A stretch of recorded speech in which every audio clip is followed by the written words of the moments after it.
international business, and all the time I don't see many new products, you know. There are only few products that have emerged, and the value addition also has not, according to statistical studies that we have in our disposal, we don't see much. Anyway, this is the trade picture which you may be familiar with. And also, I think we have to look at Sri Lanka's performance as a beneficiary of the EU GSP scheme. Now, I think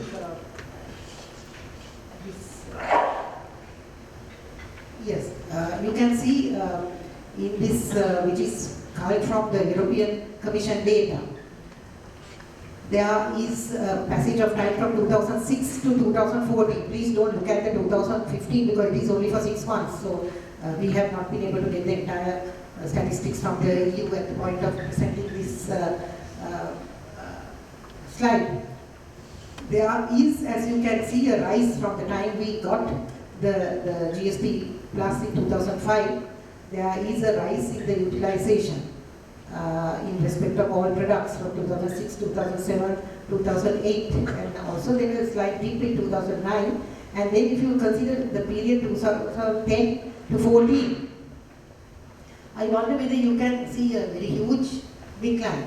I think there is a decline of some sorts, and if there was a trend analysis or certain studies done, maybe we could have estimated how much more we could have increased.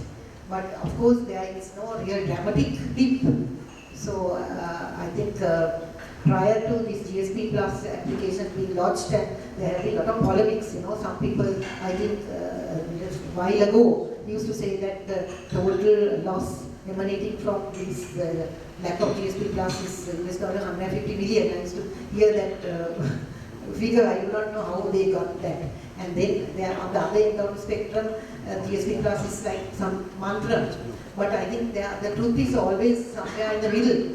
And I think, as the previous speaker also mentioned, what we have to look at is that there is a pyramid of preferences. When it comes to the European Union market, there is a pyramid of preferences that our competitors are enjoying from various continents. So notifications to the WTO alone in 2014 shows that there are 37 regional trade agreements that the EU has got into. And in addition, the EU has FTA with Peru, Colombia, and this covers, of course, some very comprehensive spectrum. And also, we have concluded the FTAs with Singapore, Canada, Ecuador, and there are other FTAs pending with countries like India, Vietnam, Morocco, Thailand, Malaysia, USA, and Japan. So in that situation, it is beneficial, of course, for Sri Lanka to seek preference in the EU market. It is quite obvious that we should. And also, if you look at Sri Lanka's bilateral relationship, we have 1975 what is called the Commercial Cooperation Agreement. That is without teeth, that does not have the tariff preferences, but that is more of a bilateral, you know, cooperation. There are a lot of assistance given technically and so on. And then that was followed up by 1995. We have the Cooperation Agreement on Partnership and Development with the European Union, which also elicited much developmental and technical assistance. But beyond that, there is still the lack of a FTA or a tariff preference, except for the standard GSP. So that is the reason why we consider the GSP Plus having a beneficial impact. Of course, at the last, the Joint Commission, Working Committee on Trade, as the leader of the Sri Lanka delegation, I was advised to, you know, put a proposal as to why the EU may not consider Sri Lanka as a potential FTA partner, right? So we put that proposal, knowing very well that even a few years back we had put a similar proposal, right? And then at that time the response of the European Union was to make a study on the areas where there can be bilateral, you know, rapprochement and engagement. So here too, I mean, they noted it. I mean, at least I got it into the minutes of that particular session. So having said that, I think we should also move on to the next slide, where we have Sri Lanka's total exports to the EU from 2010 and exports under the GSP, which is also showing the trend.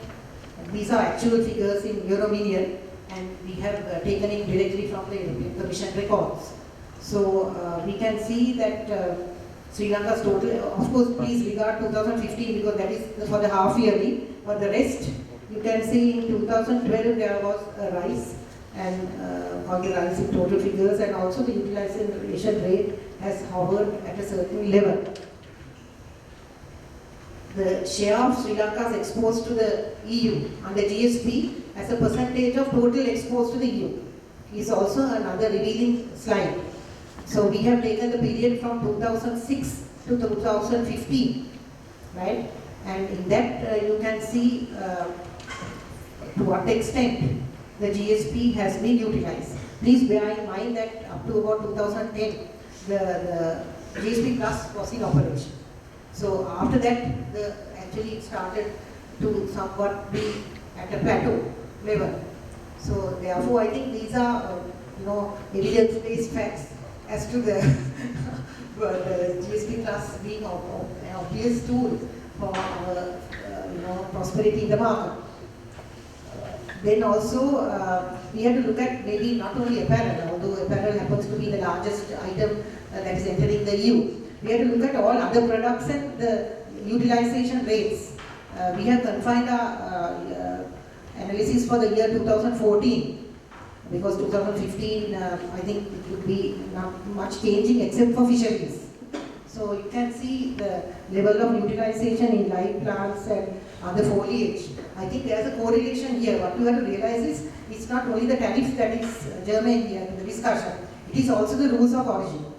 For any tariff or for any tariff preferential agreement or any FTA for that matter, the underlying basis is the rules of origin. How can the country be eligible to get the tariff? In that case, you have to look at very carefully the rules of origin. The rules of origin, you have to conform to the rules of origin. Most rules of origin have substantial transformation. They are not looking at primary products. Primary products is what is called a wholly obtained product. So if it's a wholly obtained, that means there are no rules of origin for that, except that you have to prove that it is grown in Sri Lanka or it is completely 100% derived from the country. But if it does not conform to that, then there are various other rules that come in these rules of origin. And the rules of origin, sometimes they say 35%, I'm not talking to you in particular, in general. They say 35% value addition, or they say sometimes in the ACTA, I think it is ACTA, Asia Pacific Trade Agreement is 40%, and then sometimes they say there has to be substantial transformation from one product to the other. So sometimes there is a 4-digit HS heading change, like in ISFTA. So in the EU also, what you have to remember is just merely because there is zero tariff, that does not mean that the match is over. You have to see how your product conforms to the rules of origin.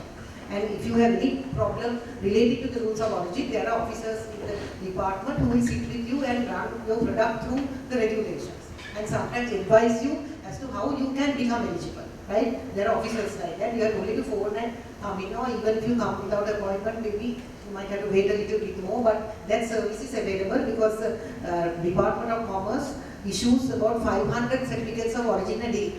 There are 2 teams specially evolved for that. So certificates of origin are looked at in terms of the criteria, the value addition, and all the ancillary documents that are required for each consignment, and then it is certified by the officer. So that is service we offer, and sometimes we have workshops also regarding rules of origin. In fact, we have asked one for the US rules of origin GSP. So anyway, this is the utilization rate. And I think tariff, next thing I think you must be obviously wondering now, if it's tariffs under GSP Plus, what is the margin of preference? What are we presently getting, and what is the difference? So maybe the trade, trade can decide whether 9.6 to 0 or 14.5 to 0 or 10% to 0. I mean, whether that is a substantial competitive edge. So, I mean, whether that affords a substantial competitive edge, or whether that is entirely sufficient, or whether there are other, concomitants that are necessary for Sri Lanka to make, very large progression in the EU market. So these average MFA tariff rates, as you know, Chapter 61 has many subdivisions. So we have got an average across. So 8.9% to 12% is the average MFN rate that goes to countries that do not have the GSP.